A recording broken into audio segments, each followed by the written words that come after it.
we would be remiss, Thorin, if we didn't talk about the Adam incident up first, right? BDS. So you said like, it wasn't going to be like 45 minutes of the show anyway. I know. Okay, go on then. Yeah, because, you know, I had a lot of like draft analysis for Game 3 plan, but yeah, let's tell you what. Let's take a tangent. Let's do something different, guys. Let's talk about the drama. Well, look, people love the drama. Let's be honest. And of course. By the way, all I get now on my stream is people asking like, "Did you talk about the Adam stuff?" Yes, I'm like, "No, we're going to do it on SI. We're going to do it on SI. Guys, we're going to do it on please SI." Understand this, guys. Monty is not fucking Dom or L. He is not a reaction stream like kids like, oh my god, I better pull up this tweet. Like he's actually trying to do what you say you want, actual game analysis. And you're like, yeah, Monty, that's real cool, like Gen G versus KT. But can you go back to like what do you think of like this news post though about striking them? What are you talking about, you idiot? That's how you know everyone's just here for the drama. We're all here for the fucking lols. It's all good. Because I have to say, Mounty, you know one thing people have underplayed? Because of the timing of how that drama chronologically came out, like which facts came out and in what order, right? Which itself, we can have a whole discussion about the meta context of what that might imply.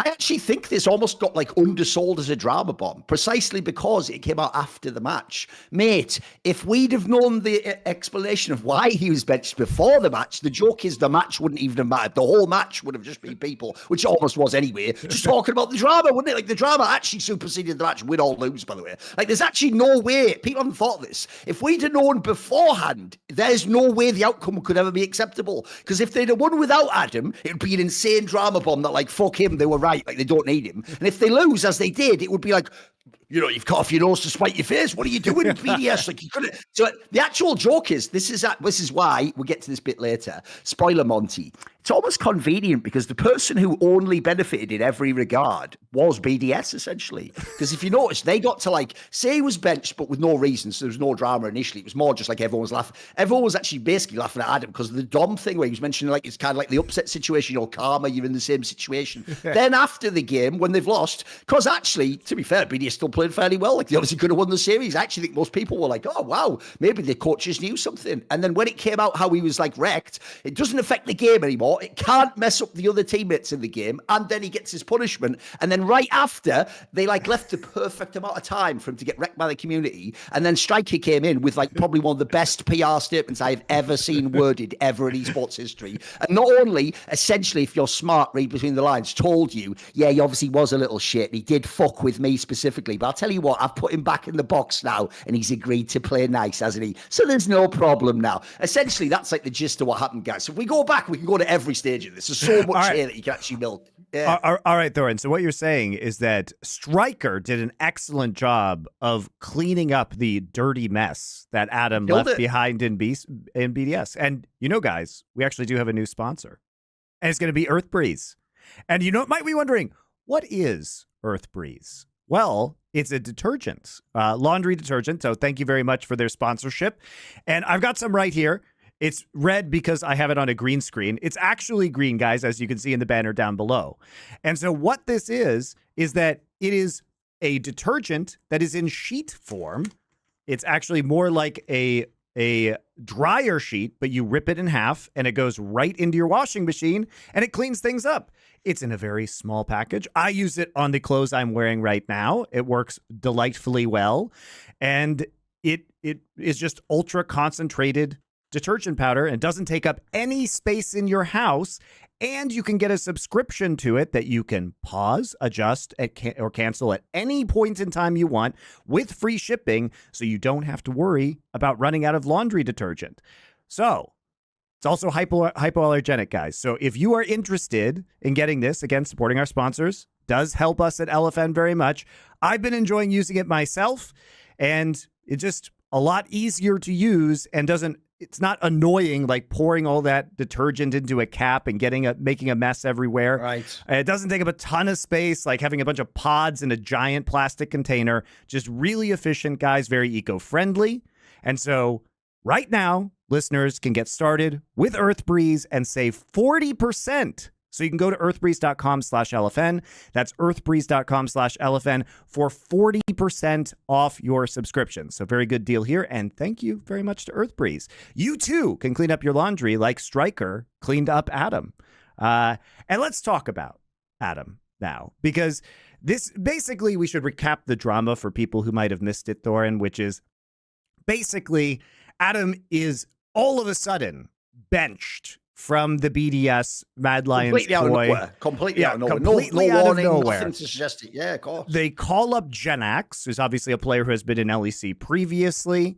SK Gaming, if people remember. From SK, yes. And they say, okay, this guy's going to be our substitute in a very important, third place match that leads directly into the finals versus G2. Now, most people, us included, would have expected BDS to win this series. They were the favorites going in. And so we have a lot of speculation.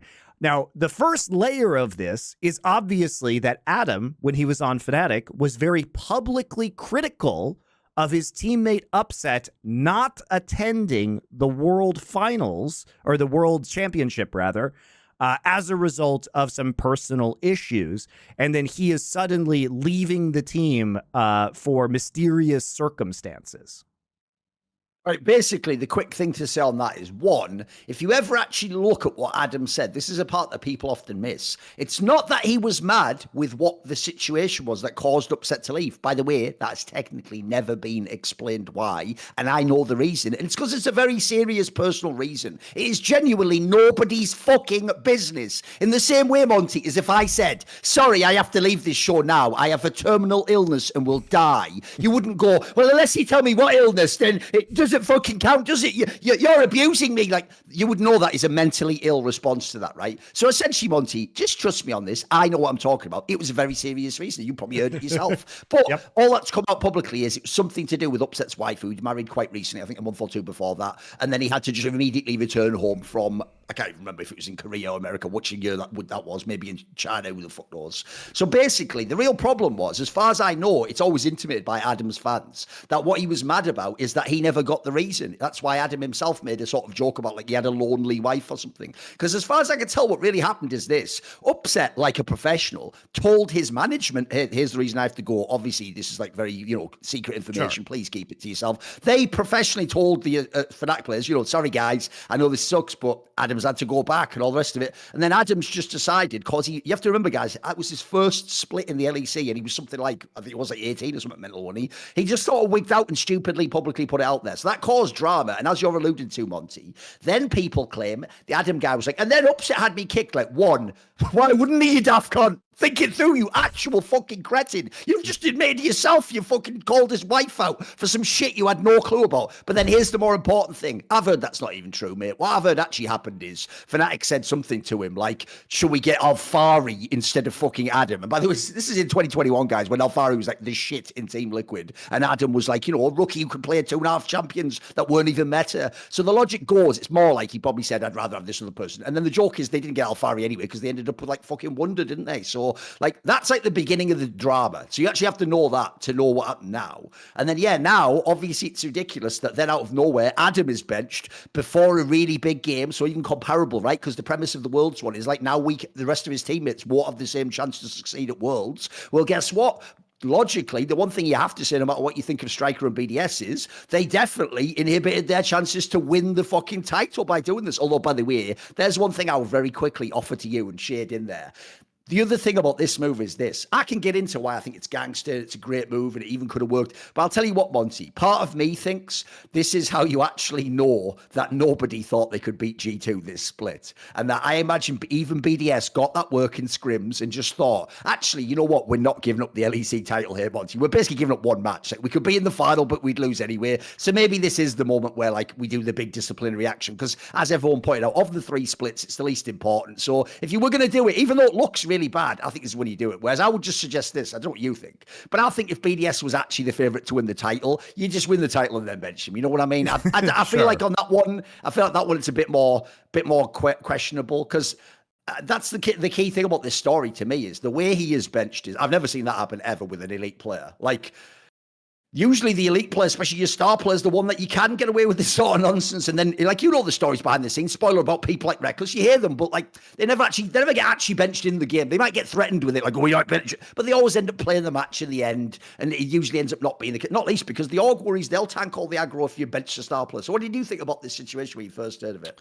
Well, I think we also have to color in the context that it was kind of mysterious at first, and then there was also just assumed he was injured. By the way, I just thought maybe he's had like maybe something happened in his personal life, or your grandma died or something. I thought something like that. Sure. You know? Yeah, because especially going for. Yeah, because of the upset incident and because of the Oscarinen incident where he was, Oscarinen was mysteriously injured, right? Has anyone said anything about that yet, Monty? There's nothing come out still. Because here's the thing, as far as I know, guys, that's like a classic one that I'll tell you that goes like this. This same thing happened in Counter-Strike many years ago. There was a top Polish player in Counter-Strike in the 1.6 era who went to an event, Monty, and then he had a broken hand. And then I remember, because obviously you fucking need your hand to play the game. I remember saying, how have you done that? And he said some bullshit like, I was playing football and I fell over. And then his teammate just told me, like, he just had a fight with someone and put his hand through like a plate glass window in a nightclub or something, right? All I've heard is essentially something akin to that, Monty, that actually it's pretended as though it was like an accident with the Oscarinen guy, but he might have just fucked it up doing something very silly, let's say raging out a bit. So that's another one. You are right though. You notice the real problem here is whenever they give no info, it's usually a bad sign. That's that's a red flag immediately, isn't it? Yeah. True. It's either something deeply private or something deeply stupid. And those are the only two options. Because think about it.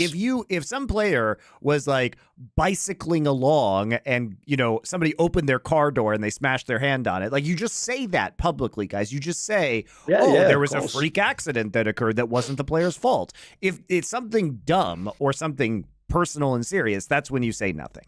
So clearly when he's physically injured, it's not something personal and serious, so it has to be something dumb, right? Here's a quick side tangent that people don't know about, Monty, because this is another one of those things people never track down. They hear the storyline, then no one ever goes back and checks on it. Do you remember? You'll have to cast your mind back. The first season of the G2 Super Team, when they brought Mickey X in to go with Perks in the bot lane. Does everyone remember, before MSI, there was a period where you initially sat for a week and they brought in Promiscu or something, because he had hand issues. Do you remember his first split with them? He had wrist issues and he was actually claiming he had really bad pain. And at the time, people were scared, holy shit, if they get to MSI, will they actually be able to use him? And the joke is, he never had problems after that. He won MSI and he just played all the games. He's played the whole time. Ever since then, he's been awesome. Because I actually know Mickey X. I actually asked him one time, mate, why did no one ever ask you, what happened with that? Bro, it's mental. I can't give you more details because we'll have to wait till he comes on a show and I'll get him to tell the whole story. But basically, this is real. The way he got healed from his chronic hand issues is someone gave him a book that changed his mindset and it didn't hurt anymore. That's actually real. Amazing. Because it's just some sort of a book about how you think about pain or something, or I think the implication, by the way, is some of it must have been a psychological thing and a stressor, and it was a feedback loop was feeding into focus. And so it was it's not as silly as I made it sound, but when I heard that story, I was like, how is this not known in the community? It's a fucking mental story. Which book did you read? How it's like some fucking meme, isn't it? How to not have a broken wrist. Oh shit, chapter 3 is awesome. What are you talking about? That's a banger there. But anyway, my point is, that is a weird thing about esports is I'll just say it this way. It's why I don't have any respect for the leakers, Monty, because they pretend they're not a leaker. They're some hot shit journalists like Richard Lewis, getting all the secret info. No. What they are, Monty, is literally the mouth of Sauron that the most evil people in the industry just go to, put this out there. And then half the time that just serves the agenda of the person giving them the info, like the org or the coach or whoever it is, right? But then they're pretending I'm just an objective journalist doing this because I've just alluded to, the real stories don't even get out there, mate. You never will find out why Oscarinen did that. You'll never find out what happened with Upset. The real stories don't get out. So spoiler, when this one does get out, but 1 second after the series ends, I can already guess who put the story in the journalist's hands, Monty. I don't know about you. Because you know what we call that in journalism? It's called an embargo, mate. But here's what's weird. If it was secret behind the scenes info that I didn't want you to have as BDS the org, why would there be an embargo for right after my game ends? Because here's the thing, Monty. Remember what I just said earlier? If the drama bomb drops before the match, I mean, in the modern day, some players are even stupid enough to check Twitter during the break, mate. It could actually influence the match. They could all see the public discourse on it. Players could lose fucking morale. Maybe some of them didn't even know how bad it was with Adam. The other team would know what's going on. Instead, magically, you let the whole series play out. So it has a chance to sort of be as organic and neutral as possible. And then afterwards, you just drop the drama bomb anyway. So you get both. You just win. Spoiler, that just implies the BDS org were the ones who put this info out there via whatever methods or channels they needed, which also is why I actually think this whole thing is a masterclass from BDS. It is amazing, actually. Because he's nailed every aspect. Think about what he did, Monty. As I say, he picked probably the only time ever I actually would say to the second best team, if you had to tank a series, you weren't going to win this title anyway. So he's picked the best time ever to do it. I've also never seen that because normally when these problems happen, they tend to happen at the worst moment ever. And you go, shit, what do I, like I say, you go, fuck, do I really blow like title or worlds or something? Nah, I'll probably just play the guy anyway.